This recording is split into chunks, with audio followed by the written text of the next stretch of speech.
guess it's time for my Monday morning rant. If you want to call it that. I mean, since the economy has died in the last couple of years, I don't know if everybody notices more and more that when you buy a car, they're giving you free maintenance with the car. Okay?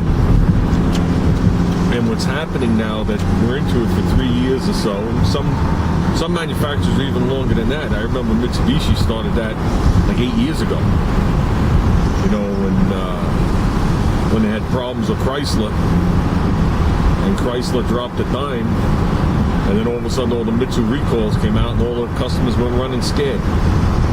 You know, the way I see it, Chrysler actually killed Mitsubishi. They brought them into the country, then as time went on, they killed them. It allowed Mitsubishi never to make a pickup truck again. They also forced Mitsubishi's hand never to make a van again. And those, at the time, those were two big sellers. But that's not even what I'm talking about. I'm talking about the free maintenance. So what's happening with the free maintenance is the manufacturer goes by the guidelines of, like, you know, when you get your owner's manual. And those are all for ideal conditions. Okay? Most people don't drive in ideal conditions, especially, you know, modern day. Anybody that's in the city, everybody that drives dirt, dust, or whatever it is, they'll tell you need to change your oil every 10,000 miles, which isn't true. You know what I mean? Stop and go, wear and tear, heat, snow, cold, all that stuff is classified as extreme conditions. That's the way it is here on Long Island. That's the way it is in most places. You know? And that's when you cut the service intervals usually in half. So what's happening is they come out with this free service plan. You buy the car. You don't buy the car. Now everybody's leasing cars. So they give you a free plan for 3 years. You lease it for 3 years. You never pay a dime for any kind of maintenance. Now they've preconditioned the customers that they never have to spend money to maintain their cars. So what's happening is after 3 years, you get cars that are decently maintained. At least the oil's changed. You know what I mean? Most of them come back, they have bald tires. The brakes are almost metal to metal. You know, they're not doing anything. Okay, then these cars get resold, and the people they sell them to don't come back to the dealers or whatever it is. You know, they'll go to, you know, the local guy, a Pep Boys, whatever, you know, your state may have. Which in a lot of cases, believe it or not, actually costs more. But we won't go there either. So now what's happening is these dealerships, and this is, I mean, you can talk to the tool guys that come that do, I don't know how big their accounts are, but they'll tell you that all the shops are dead. But all the shops are selling cars. So I remember back in the olden days with Mitsu, when the slow season came, you waited for them to start selling cars again. Okay, and then we knew, because we had a 4-month service interval back then. And we knew that if the cars started picking up when the tax checks came, that as soon as spring came, the customers would start coming back in. But that doesn't apply anymore, because now the people themselves don't come back in for service at all. So now these people don't come in for service at all. Which you think, oh, okay, you know what, I'm paying that much for the car should be maintenance free, it should be this, should be that. But basically what that's doing is that's forcing the guys that have been in the field, you know, 20, 30 years, that are top techs. You know, it doesn't matter if you're independent, it doesn't matter where you are. It's forcing you to leave the business and go somewhere else. Okay? Because they're saying, okay, we can't afford to pay to have a 25-man shop and have 5 A-men in the shop. So what they want is they want 1 or 2 A-men, a handful of B-men, and then salary oil change lube people.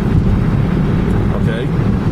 And how it affects the customer is it doesn't matter if your car's under warranty or whatever it is. If your car breaks down, it's going to need somebody with the knowledge of your vehicle to fix it. And that's what's happening. The manufacturers are saying, oh, we're not telling you to get rid of those people. But they are, because they're coming up with these plans. The manufacturers don't care if you ever maintain the car.